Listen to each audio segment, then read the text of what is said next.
Hello guys, कैसे हैं आप लोग। उम्मीद है आप लोग फिट होंगे, ज़बरदस्त होंगे, मज़े में होंगे, बढ़िया होंगे। और और बढ़िया तरीके से हमारे रिएक्शंस को एंजॉय मेरा कर नाम रहे है होंगे। तलहा। इट्स मी मोहसिन तो गाइस। गाइस, रमन सागर श्री कृष्णा एपिसोड नंबर 220 का पार्ट नंबर टू लेकर आ चुके जो हैं गाइस गाइस। लास्ट पार्ट था वो बहुत ही इंटरेस्टिंग, अमेजिंग और शॉकिंग हो चुका था। आपने देखा कि किस प्रकार चमड़ासुर ने मोहसिन भाई अपना जो पैगाम है वो इंद्रदेव तक पहुंचा दिया। हम्म। उन्होंने कहा 7 दिन, हम्म। 7 दिन बाद मैं हमला करने आ रहा हूँ स्वर्गलोक पर। और उसका कहना क्या था, अगर आप उस हमले में जीवित बचे तो फिर देखना कि सब कुछ किस तरह मेरे देश का पालन करता, हर चीज़ करते किस हैं तरह मेरे देश का पालन करती है। और ये 7 दिन का समय जो उन्हें दिया, वो गुरुदेव ने दिया कि 7 दिन बाद तुम आक्रमण तो कर लेना। आगे से और गुरुदेव गुरुदेव को को भी भी सात 7 दिन दिन मिले का ही हैं। टाइम मिला है। तो गए हाँ, बहुत सी कॉम्प्लेक्स सिचुएशन हो चुकी हैं। देखते हैं कि अब हमें देखने का मिलने जा रहा है। आगे चलते हैं, वीडियो की तरफ देते हैं रिएक्शन। रिएक्शन इंद्रदेव कृष्णा जी के पास भी तो आए हैं।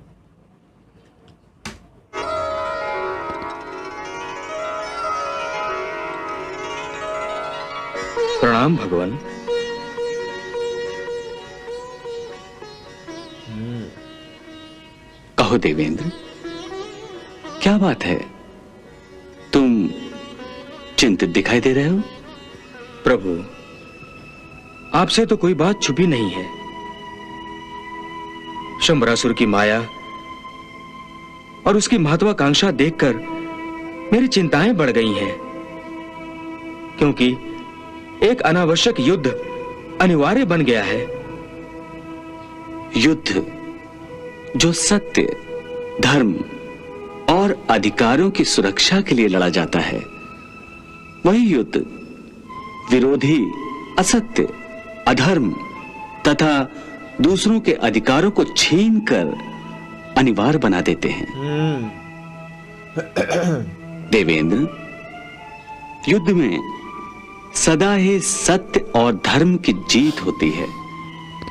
और इस संबंध में सबसे आश्चर्यजनक बात यह है कि जो सत्यवादी है और जो सत्य के लिए लड़ रहे होते हैं, वो कभी कभी देखने में युद्ध तो हार जाते हैं, परंतु हार कर भी जीत उन्हीं की होती है। अधर्मी जीत कर भी हार जाता है। इसलिए देवेंद्र, आपकी चिंता अकारण ही है, क्योंकि शंबरासुर अधर्मी है और हर स्थिति में उसका विनाश होना है। प्रभु, आपके प्रवचन सत्य हैं, इनमें शंका की संभावना नहीं है, परंतु शंबरासुर जैसे मायावी और अधर्मी के विनाश में क्या इतना विलंब उचित है? देवेंद्र, सृष्टि में हर अच्छी और बुरी घटना का समय तय होता है। ये बात समय और सृष्टि पापियों तथा अपराधियों को दंड देने में जितनी कठोर है, पश्चाताप का अवसर देने में उतनी दयालु भी है। शंबरासुर को सृष्टि और समय पश्चाताप का अवसर पर अवसर दे रहे हैं, पर अपनी मायावी शक्ति के आवेश में वो अंधा हो रहा है। पश्चाताप के हर अवसर को ठोकर मार रहा है। अपनी मूर्खता में यह समझने से वंचित है कि कोई कितना ही बलवान हो, चाहे कितना ही शक्तिमान हो, परंतु मृत्यु जिस पल उसका शिकार करने का संकल्प करती है, तो हाथी के लिए एक चींटी भी यमदूत बन जाती हाय है। हाय हाय, ये बात हाथी के लिए एक चींटी शंबरासुर के लिए भी समय ने कुछ ऐसा ही सोच रखा है। इस दानव का वध प्रद्युम्न के हाथों होगा देवेंद्र, प्रद्युम्न के हाथों। उसकी नीयत ही यही है।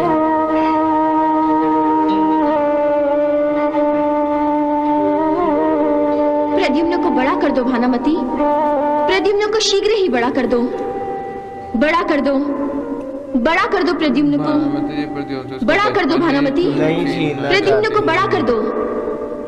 कि अभी वो उनको अपनी गोद में खिलाना चाहती हैं, दूध पिलाना चाहती हैं।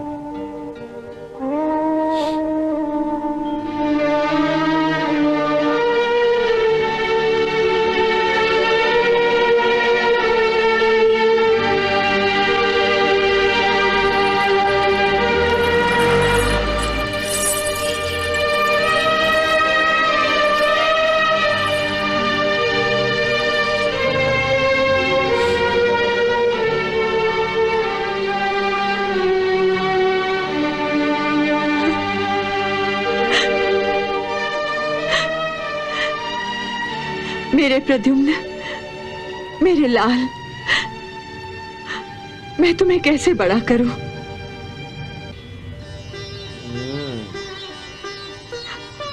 यदि मैंने तुम्हें बड़ा कर दिया तो मेरी ममता का क्या होगा? तुम तो मेरे हाथों से, मेरे सीने से दूर भागोगे ना?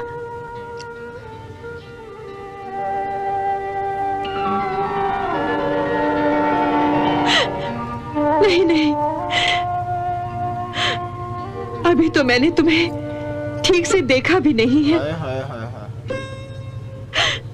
अभी तो मेरे सीने से उबलने वाली दूध की गंगा भी सूखी नहीं है। नहीं नहीं, मैं तुम्हें इतनी जल्दी बड़ा नहीं कर सकती। यदि मैंने तुम्हें बड़ा कर दिया तो ये मेरी तरसती हुई ममता से धोखा होगा। देवी रति आ गई। मैं अपने आप को धोखा नहीं दे सकती मेरे लाल। मैं अपने आप को धोखा नहीं दे सकती। भानुमति,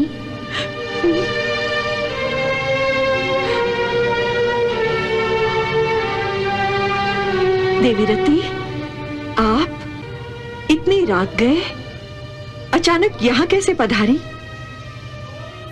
भानुमति, भानुमति, मैं आपको सावधान करने आई हूँ। मुझे सावधान कराने? परंतु मुझे क्या खतरा हो सकता है? खतरा आपको नहीं भानुमति, प्रद्युम्न को है। प्रद्युम्न को? मेरे प्रद्युम्न को खतरा? नहीं नहीं, ये आप क्या कह रही हैं देवी रति?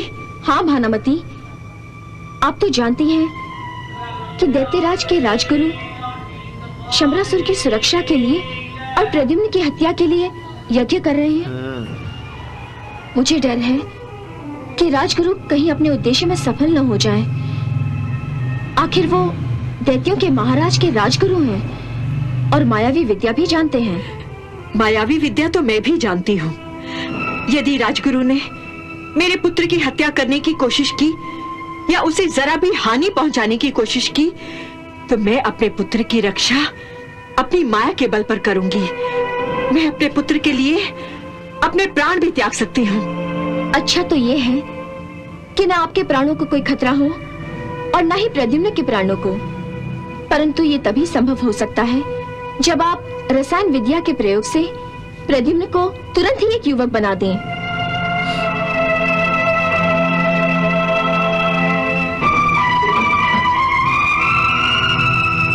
और प्रद्युम्न न केवल अपनी प्राणों की रक्षा करे बल्कि अपने प्राणों के शत्रुओं का नाश भी करे, जो धर्म के शत्रु भी हैं। और धर्म के शत्रुओं का नाश करना आपका भी तो धर्म है। मेरा पहला धर्म तो ममता है देवी। मुझे पहले अपना धर्म तो निभाने दीजिए। यदि कभी मैं एक माँ का धर्म नहीं निभा सकी और अपने पुत्र की रक्षा नहीं कर सकी तब मैं प्रद्युम्न को तुरंत बड़ा कर दूंगी।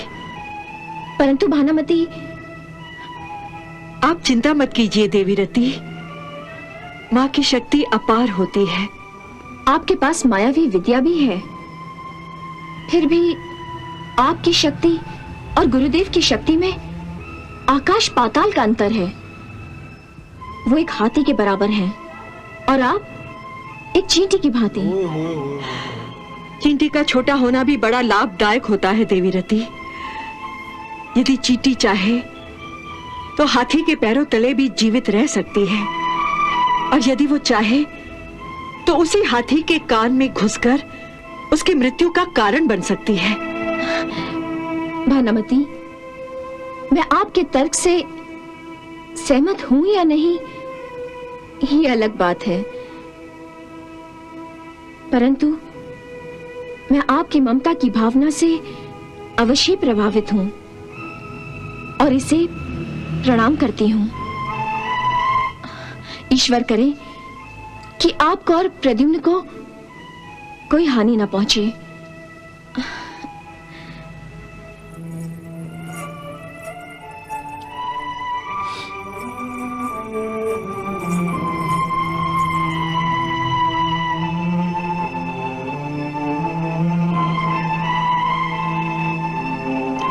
बानामती जी का कोई उनकी थिंकिंग चेंज होगी या नहीं,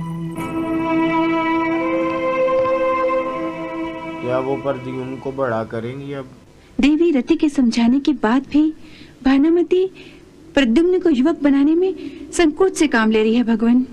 तो गाइज यहाँ खत्म हुआ ये पार्ट। आप देखो कि हमें किस तरह एक दफा दोबारा ममता का मुंह देखने को मिला कि भानुमति जी किसी भी सूरत पर प्रद्युम्न को बड़ा करने के लिए नहीं तैयार कि अभी तो मैंने अपने पुत्र को ठीक से देखा भी नहीं वही है। ना, जिस तरह कृष्णा जी ने इंद्रदेव को समझाया कि वक्त मुकर्रर है, उसकी तो मृत्यु निश्चित है ही है और प्रद्युम्न के हाथों ही निश्चित है, क्योंकि जब भी कोई अधर्मी होता है उसके अधर्म का जो उसको फल मिलना होता है या उसको जो उसकी सज़ा मिलनी होती है वो निश्चित होती है।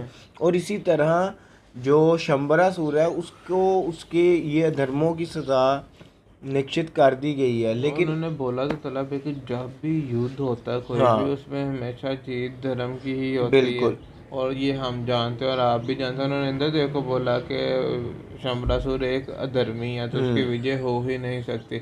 और साथ ही फिर जब हमें दोबारा भानुमति जी देखने को मिली तो वो तो भाई किसी सूरत अपने पुत्र को बड़ा करने वो के लिए कहती हैं कि अभी तो कि आप देखें तलब है कि देवी रति के इतना समझाने के बाद उन्होंने इस तरह भी प्रयत्न किया कि अगर आप कह रहे हैं कि आप उसकी सुरक्षा अपनी मायावी शक्ति से कर लेंगी तो गुरुदेव के पास आपसे दिव्य मायावी मतलब कि गुरु जो है वो हाथी हैं और आप एक चूंटी है। तो गाइस आप नेक्स्ट देखेंगे होने क्या वाला है। यहाँ तक ये वीडियो अच्छी लगी तो लाइक शेयर कमेंट और हमारे चैनल को सब्सक्राइब करना मत मिलते हैं नेक्स्ट वीडियो नेक्स्ट पार्ट के साथ। Love you India.